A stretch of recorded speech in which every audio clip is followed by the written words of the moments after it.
ये कहानी आज की नहीं है। इस कहानी की शुरुआत होती है 1992 में, जब दोनों देशों के डिप्लोमेटिक रिलेशन बने थे और चाइना बन गया था इसराइल का second largest trading partner. Bilateral trades $50 million से बढ़कर $10 बिलियन हो गए थे और $15 बिलियन की डायरेक्ट इन्वेस्टमेंट इसराइल इकोनॉमी में आई।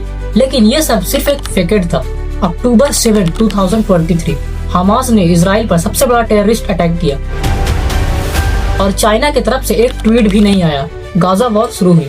चाइना ने इसराइल को कलेक्टिव पनिशमेंट का दोषी ठहराया और प्रोपेगेंडा कैंपेन्स में चाइना, रशिया और ईरान ने मिलकर इसराइल के खिलाफ एंटी सेमेटिक नैरेटिव फैलाया। ये खुद न्यूयॉर्क टाइम्स के इन्वेस्टिगेशन ने एक्सपोज किया था। और फिर 2025 में इसराइल जो चाइना से एक्सपोर्ट करता था वो 28% से गिर गया और जो चाइनीज BYD और चेरी कार्स इसराइल के ऑफिसर्स को दी गई थी, बाद में पता चला कि वो इसराइल को डाटा भेज रहे हैं। फिर इसराइल ने 700 चाइनीज व्हीकल्स अपने मिलिट्री से हटा दिया। अब ना उसकी बात करते हैं जहां से ये आग लगी। 7 अप्रैल 2026 UN सिक्योरिटी काउंसिल में चाइना और रशिया ने एक रेजोल्यूशन वीटो कर दिया जो ईरान के हार्मोज बंद करने के खिलाफ थी।